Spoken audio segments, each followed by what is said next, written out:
Hi! In this video, we'll be touching up on more theories about probability, and in the previous video, we're going through moment generating functions. In this video, before we move on to conditional expectations, I'd like to talk about a useful technique in probability known as the change of variable or transformations to help you find the distribution of a random variable easily. And so we have already seen some cases of this, and let's recall for the one variable case. We let y equals to some function of gx, and this gx is differentiable and invertible, so that x equals to the inverse of gy, and so the probability y is less than or equals to y equals to probability gx is less than or equals to y. And really this helps us find the CDF of y, because now you just take the inverse g operation on both sides, and this reduces to x, while this is g inverse y, and this just means that it is the CDF of x evaluated at g inverse y, and really g inverse y is x, and so when you differentiate f CDF of y, you get the PDF of y, which equals to, and then you differentiate with respect to y. So this portion now becomes fx, the CDF of x, PDF of x evaluated x, but you need to do the chain rule and get dx dy, because that's how you're supposed to do it with the chain rule. And so this is really a simple case for one variable, and this is how you typically find the PDF or CDF for one variable. But now the question is, what happens when we have multiple variables? And so if we have multiple variables, we can take this thing known as the Jacobian Matrix, and we find the absolute value of its determinant. And really what it's trying to say is that we have a function over here which is related to multiple different type of random variables. The PDF is fyy, which equals to fxx, so it's just the PDF of this n-dimensional vector variable, and then you need to multiply by a scaling factor. And that's really because if you understand from your class in multivariable calculus, you're basically like changing from one space to another space in not while the space stay the same dimension, you're like changing the orientation and the viewpoint, and so it might look a bit distorted, and this is really like a distortion factor which that you need to take into account. So think about it is that if you integrate your like finding the area in the space, so that's the probability that it occurs, and when you look at it from a different viewpoint, it might just look like a dot, and so you really need to do a distortion factor to help change it to the correct plane, or the view of plane that you want. And so this absolute value of the Jacobian, you can easily check it up on Google how do you find it, but you're basically forming this matrix and then finding its determinant. And really when you reach this point, it's really a more of a routine and step-by-step process, so it's quite tedious, but it gets you the answer quite easily. So really I just want to go through quickly what is this transformation all about, because it's really very routine. But now I'll go on to talking about a main concept known as conditional expectations. And we'll have two types, and we'll see by building our understanding from having expectations over here first, as the definition follows. And now we condition this random variable with an event. So now we are doing conditional expectation given an event. So given an event, what is the expectation of y given this event? So now that you know the event, the probability has changed. And so now the expectation will be a bit different.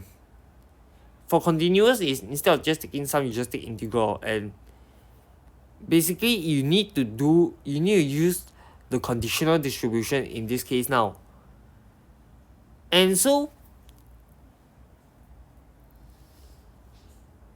the weighted average now shifts because now you have more information.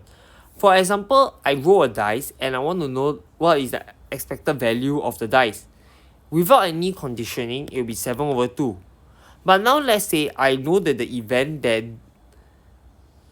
it is a biased dice and it only rolls even numbers.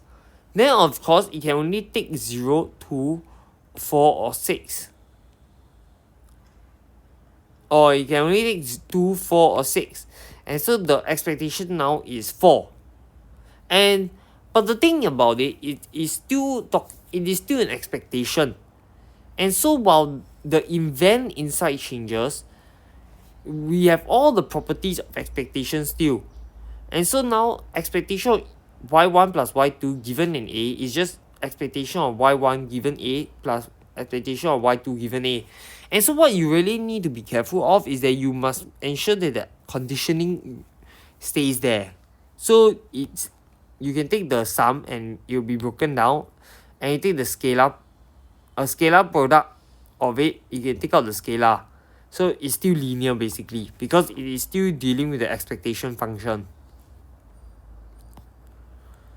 And then now we have the law of total expectation, which means that if we can partition our sample space into n parts, then the expectation of y equals to the sum of expectation of y given something times the probability of bj. And really this is because of the law of total probability. Because now you just need to expand on what is this expectation, and that's just the sum of this. You can interchange these two summations, and then this portion will just become the probability of y occurring. And so I hope this is clear, and now we'll talk about something a bit more complicated, and really we're talking now about expectations given a random variable. So in the previous one, we started off with a normal expectation, and then we built on to what happens when you condition on an event. But with a random variable now, the event will vary basically. And so we let x be the random variable used to predict y, meaning when x equals to little x, this is an event. And so we can define this new random variable e expectation of y given a random variable x. And really, we're defining a function g to be when e expectation of y given x equals to little x. So now because this is an event, this becomes a real number. And so what we do is we just need to change this little x to capital X, and this random variable is now this random variable in the function sub into the function g. So we take an example to understand it better. For example, if x equals to little x what x, gx will equals to x cubed plus 6.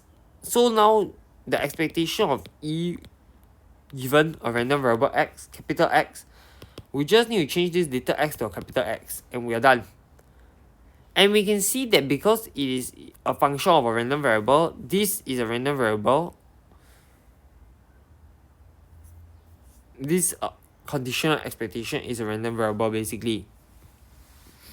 So I hope that is clear. So you have events that will give you a real value. And if now your event changes to a random variable, you will become a random variable. And so the properties of conditional expectation follows that from normal expectation. That's the great thing about it. So if x and y are independent, x don't affect how y is. So you're like saying how x can take any value and it doesn't change what is the weighted average of y. And so the conditional expectation just equals to the expectation of y. And if you already have just a function in terms of x, then the conditional expectation, because you know x occurred, will just be h evaluated at the random variable x. And this hx is really what you know, and so you can really just like take out what is known now. So now you can just take out anything related to x out instead of just scalars. And linearity will still apply, and so you can just break them down into the each individual parts. But we have more properties now, such that if you take the expectation of this random variable, conditional expectation random variable, it will actually result in the expectation of y. And this is another form of law of total expectation. And the reason for that is if we take our gx to be this random variable, then little gx will be when x equals to little x. And so the expectation of gx is the sum of all x gx times px equals to x by definition. Now we know our gx is this conditional expectation, and so we sub it in, and then this is just the law of total expectation for the event case, and so it results in the expectation of y. So I hope it's clear, and really you can just take the expectation of this conditional and you get back ey. Sometimes it's good to go from this complicated conditional to a simple one variable expectation, but sometimes you want to go backwards because this might be easier to maybe it's easier to condition on x. And then one more thing, which is the last thing, is we will talk about the variance and how it relates to the conditional variance. And really, conditional variance is the natural definition is just conditioning on the random variable, just like how we did it for conditional expectations.